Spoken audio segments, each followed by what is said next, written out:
NBC News exclusive, and we are learning that the CDC is quietly cutting back on its monitoring of certain food-borne illnesses. No longer actively looking for things like listeria and shigella and the flesh-eating bacteria called Vibrio, among other pathogens. The move here is worrying a lot of health experts, since it will be even more difficult to respond to certain outbreaks or to have a heads up when food-borne illnesses are actually on the rise. The two pathogens the CDC is still tracking are Salmonella and the toxin that produces E. coli. Let's bring in NBC's Aria Bendix, who's following the story for us. Another yellow day. I'll tell you what, the world is yellow today, Aria. Explain what people should know about all of this here with the CDC.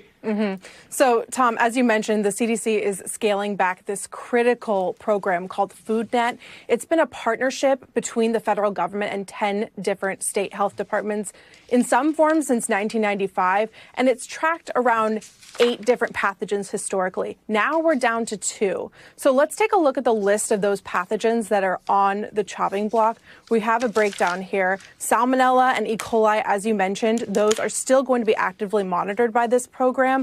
But things like listeria, which we often associate with deli meat and soft cheeses, no longer going to be monitored. Things like Campylobacter. Now, surprisingly, this is actually one of the more common foodborne illnesses in the U.S., even though we don't hear about it often, associated with raw or undercooked poultry. So these 6 pathogens that they're no longer monitoring for, some can be associated with just stomach bugs, others can be life-threatening, especially if we're talking about exposure among newborns, pregnant people, immunocompromised people. Yeah. Vibrio, as you mentioned, extremely deadly, about 1 in 5 cases. And so we have a statement here from the CDC sort of explaining the change for us.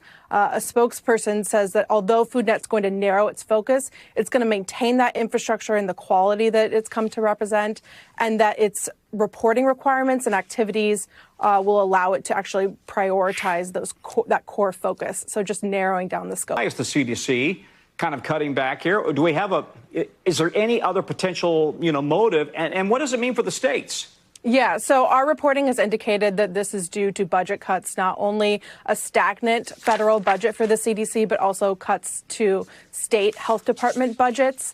But in terms of the impact here, we know that this is one of the best tools that we have in the U.S. for tracking foodborne illnesses.